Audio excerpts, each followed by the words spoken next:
Hallelujah. स्वागत है आप सबका मेरी भविष्यवाणियों की पुस्तक में।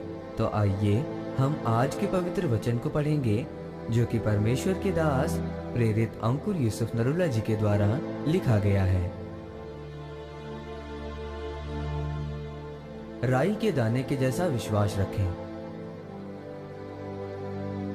जैसा कि लूका की पुस्तक अध्याय 17 उसकी 6 आयत में लिखा है, प्रभु ने कहा, यदि तुमको राई के दाने के बराबर भी विश्वास होता तो तुम इस शहतूत के पेड़ से कहते कि जड़ से उखड़कर समुद्र में लग जा, तो वो तुम्हारी मान लेता।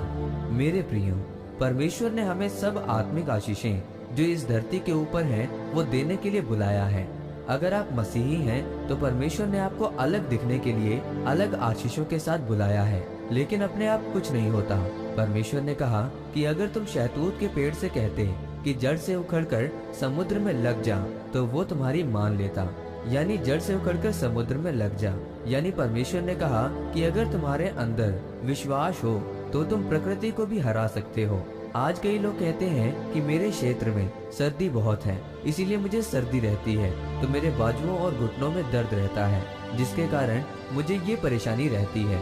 लेकिन परमेश्वर ने कहा, अगर तुम विश्वास रखो तो ये ना मुड़ने वाली बीमारी तुम्हें छोड़कर जा सकती है। वचन में लिखा है, अगर तेरा विश्वास राई के दाने के समान है, यानी राई का दाना जब बढ़ता है तो वो पेड़ों से भी ज्यादा बड़ा हो जाता है। यानी जब आपने प्रार्थना की तो सिर दर्द ठीक हो गया, तो फिर एक छोटी गवाही बनती है।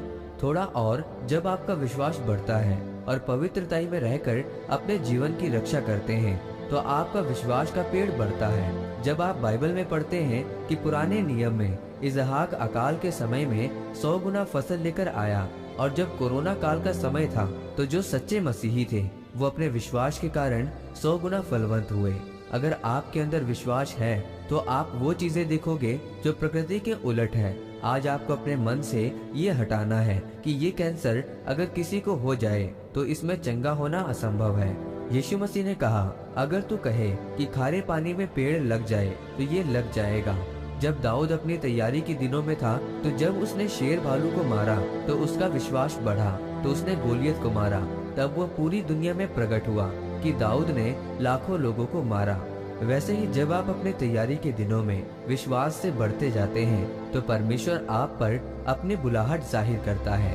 इसीलिए आपके जीवन में कुछ भी असंभव नहीं है। इसीलिए मेरे प्रियो, अगर आप असंभव को संभव करना चाहते हैं तो आपको उन चीजों पर मनन करना होगा जो असंभव हैं। आपको परमेश्वर की हजूरी में जाना होगा।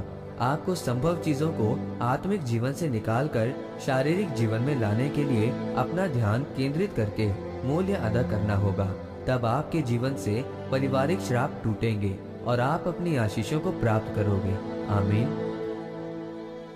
आइए इस प्रार्थना को आप मेरे साथ एक मन होकर करें।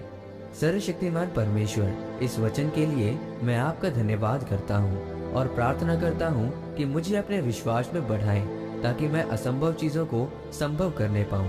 प्रभु यीशु मसीह के नाम में आमीन। परमेश्वर आप सबको आज के वचन के ऊपर मनन करने के द्वारा आशीषित करे। आमीन।